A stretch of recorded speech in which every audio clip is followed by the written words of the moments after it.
buyruğu verir. Thebailerin bu göç öyküsünü öğrenen Raikaios, yeni gelen halkın da yerleşmelerine izin verir ve aşık olduğu Manto ile evlenir. Raikaios'la evlenen Manto, Delphoi Apollon'un emriyle Apollon Klarios Bilicilik Merkezi'ni kurar. Klaros adının etimolojisinde antik yazarlar birçok kehanet öne sürseler de Klaros, Louis dilinde kıyı anlamına geldiği biliniyor. Ama Bilicilik Merkezi'nin kurucusu Manto olduğu ve Miken döneminde kuruldu antik yazarların ortak görüşüdür.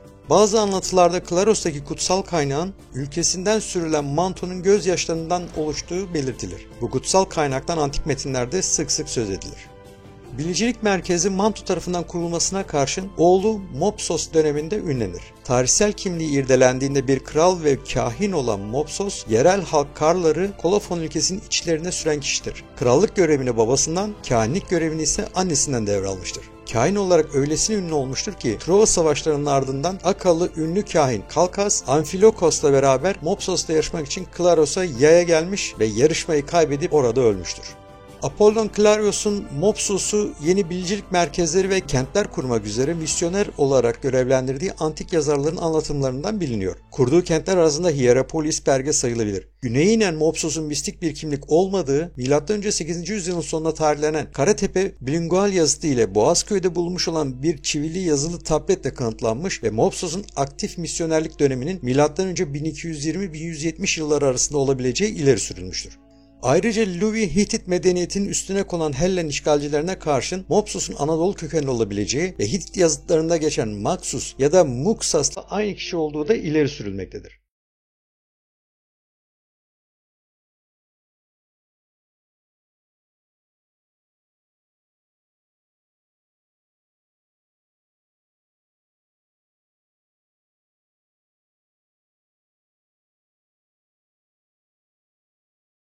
Tanrı'nın esinlerini farklı şekilde gönderdiği antik çağ düşünürleri tarafından anlatılırsa da bilicilik merkezleri genellikle bir su kaynağı yanında kurulur ve bu kaynak kutsal kabul edilirdi. Klaros'ta da esinlenmenin kutsal su ile yapıldığı biliniyor. Kehanetin yapıldığı arka kutsal odada kutsal kuyu içindeki kutsal kaynağın Manto'nun gözyaşlarından oluştuğu miti Miken döneminden itibaren esinlenmenin su ile yapıldığını göstermektedir.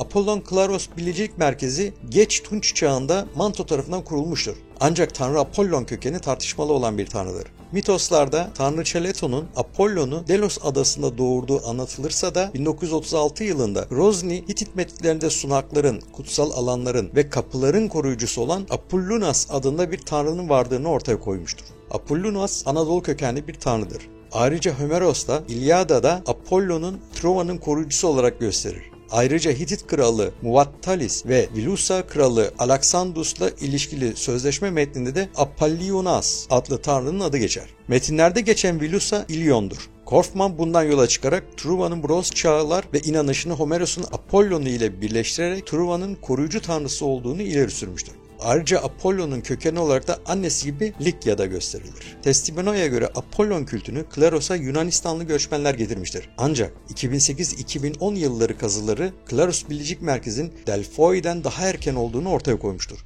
Bu durumda Klaros'taki bilici tanrı Apollon, Anadolu kökenli yerel bir tanrı olabilir mi? Ayrıca Gallesyon Dağı'nın adının Hititçe Galisa sözcüğünden geldiği de dikkate alındığında Hitit metinlerinde geçen Apollionas adlı Anadolu yerel tanrısı Klaros'ta da tapınım gören bir tanrı olabilir mi?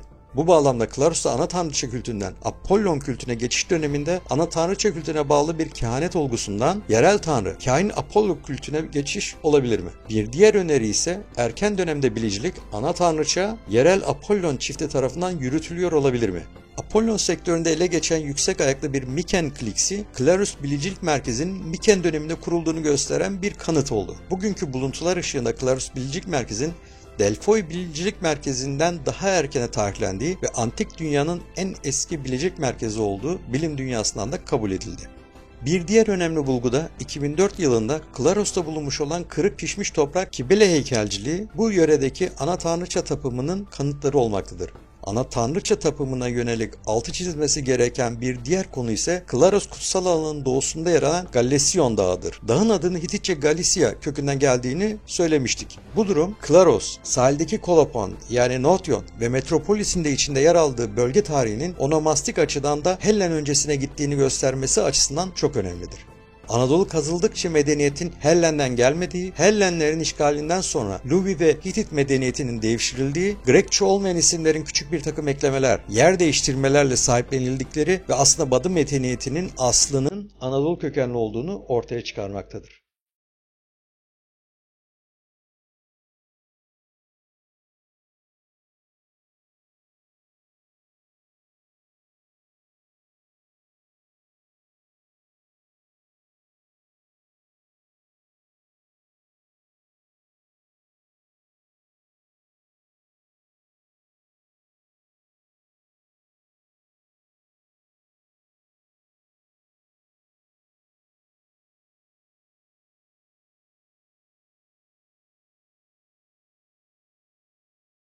Glarus'ta Tanrı Apollon, kahin tanrı ve kötülüklerden arındıran kimlikleriyle ön plana çıkmıştır. Klaros kutsal alanında hiçbir zehirli sürüngen yaşayamaz. Çünkü Apollon hepsini kovmuş ve kutsal alanı arındırmıştır. Glarus kazılarında da çok fazla boğa kemikleri ele geçmiştir. Altar ile tapınak arasında birer demir halka taşıyan birbirine paralel 4 taş sırası şeklinde yapılmış bir hekatomb ortaya çıkmıştır. Kuzey-güney yönde yerleştirilmiş 4 sıra halinde 100 adet hayvan bağlama bloğu bulunmaktadır. Üzerlerinde birer demir halkaların yer aldığı dikdörtgen formlu taş bloklarla kurban törenleri için yapılan düzenlemelerle ilgili bilgi vermesi açısından büyük önem taşımaktadır. Tapınağa getirilen kurbanlar törenler sırasında bu halkalara bağlanmaktaydı. Hekatomb'un Klaros'ta Tanrı Apollon adına düzenlenen büyük Klarya bayramları ile ilişkili olduğu ve Asya'nın Roma eyaleti olmasının ilk yıllarında M.Ö. 2. yüzyılın son çeyreğinde yapılmış olabileceği düşünülmektedir. Büyük Klarya bayramlarının ünü Klarios'a pek çok Yunan ve barbar kavimlerini çekmiş ve gelenlerin kullanacağı çeşitli yerleşimler, özellikle de kurbanlar için çeşitli tesislere ihtiyaç duyulmuş ve bunun sonucu olarak da hekatomb tertibatı kurulmuştur.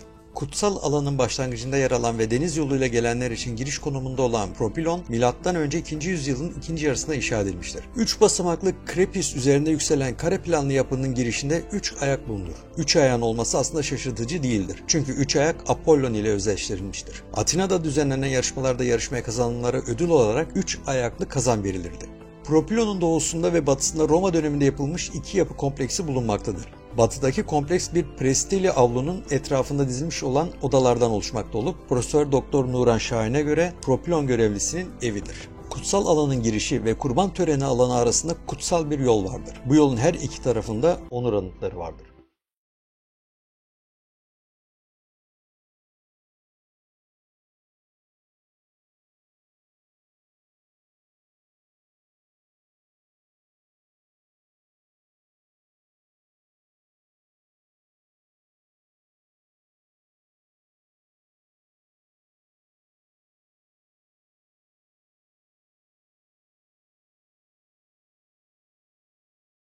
Alanın en önemli yapısı hiç şüphesiz ki Apollon Tapınağı'dır. İonya bölgesindeki Hellenistik Tekdor Tapınağı oluşuyla özem kazanır. Tapınağın altında arkaik dönem Apollon Tapınağı'na ait kalker temeli oturtulmuş 2 sıra mermer dizisi ortaya çıkarılmıştır. Pronaos'tan Naos'a anıtsal bir kapıyla geçilmektedir. Gellas'ında Apollon, kardeşi Artemis ve annesi Leto heykelleri yer almaktadır. Tapınağın Pronaos'unda kuzey-güney yönünde 2 merdiven bulunur. Mavi mermerden yapılmış bir koridorla birleşmektedir. Tek kişinin geçebileceği genişlikte olan koridorlar tapınak orta aksında birleşerek cellanın altına ulaşır. Koridor yeraltı salonlarına açılmaktadır. Doğu-batı aksı boyunca kemerler tarafından üstü kapatılmış 2 salondan oluşur. Aditon 4 kemerliydi ve bu kemerler üstteki naosun büyük zemin bloklarını taşıyordu.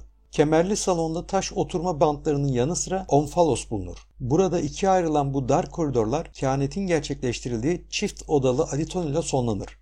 Plinius'un mağara olarak tanımladığı yer Naos'un altındaki Aditon'dur. Mağaradaki kaynağın Manton'un gözyaşlarından oluşan kaynak ve ilk bilecilik merkezinde bu kutsal mağara olduğu ileri sürülmüştür. Mağaranın tapınak kurulmadan önce kehanet alanı olabileceği düşünülmektedir.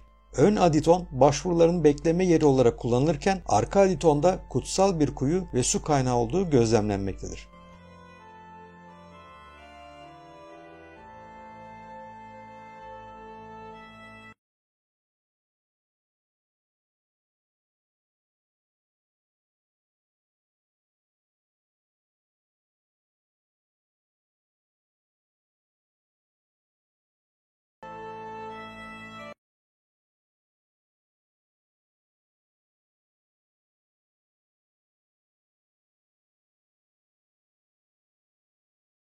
Kehanetler için önemli bir yer olan mağaranın girişi batıya bakmakta ve buradan Klaros rahatlıkla görülmektedir. Mağaradaki kaynağın Manto'nun gözyaşlarından oluşan bir kaynak ve ilk bilecik merkezi de bu kutsal mağara olduğu ileri sürülmüştür. Kutsal mağara içerisinde doğal bir kutsal su kaynağı bulunmaktadır. Klaros'taki ritüelin kutsal sudan içilerek yapıldığı söylenir. Kahin işine başlamadan 48 saat evvel oruca yatar. Aç susuz kalır. Kimseyle konuşmadan bir odada kehanet saatini beklerdi. Kutsal kaynak ve kutsal kuyudaki suyla orucunu bozar, su içer, yıkanırdı. Tanrı Apollon'a sorularını sorar ve cevaplarını aldığında odadan dışarıya çıkıp rahibin ulağına bunları fısıldar. Tekrar içeri girerdi. Rahip ise bu soruları altılı vezinler halinde Grafikos'a yazdırırdı.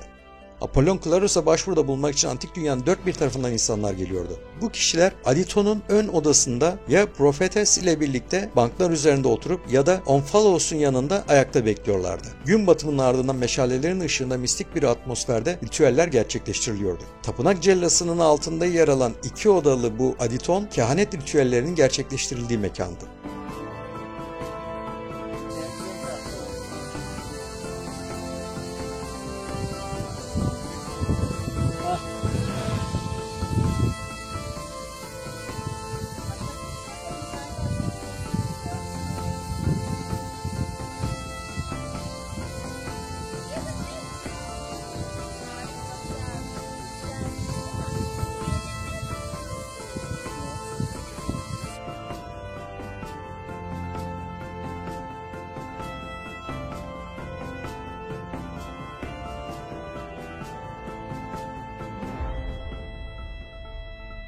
Yazıtlardan bazı kentlerin Klaros bilicilik merkezinin daimi müşteri oldukları ya da bir dönemde Klaros'a her yıl geldikleri anlaşılmaktadır. Bu kentlerin kehanet başvuruları için öncelik ve ayrıcalık istedikleri ve bu isteklerinde kabul edildiği yine yazıtlardan bilinmektedir. Kişisel başvuru kabul edilmeyen Apollon Klarios kutsal alana ilk kişisel başvuruların Büyük İskender ile başladığı ve yoğun şekilde de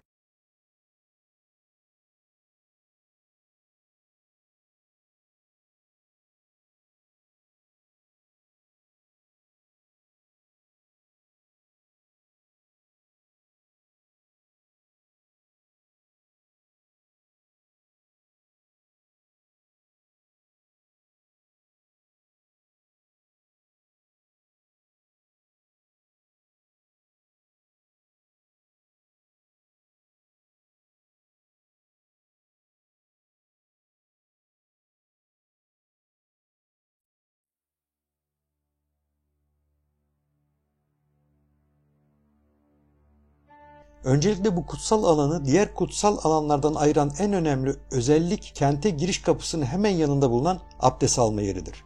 Bu kutsal alana girmeden önce abdest almak zorunlu kılınmıştır. Buradaki amaç hem bedenen hem de ruhen kişilerin arınmasını sağlamaktır.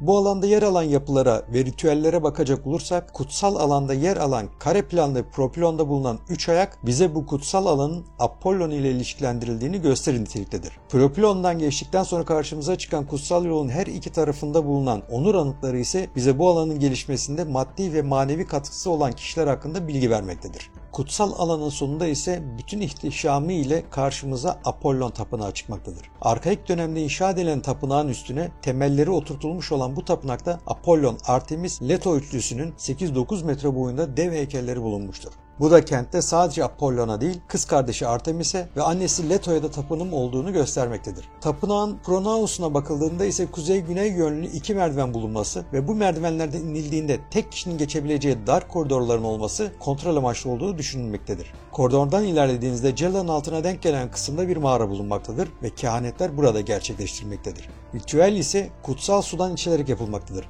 Kişiler bu kutsal alana gelip rahip aracılığıyla kehanet sorularını soruyorlardı ve cevaplarını aldıktan sonra Apollon'a şükranlarını sunmak adına kurbanlar adıyorlardı. Bu süreç Büyük İskender ile başlamış ve yoğun bir şekilde de artmıştır.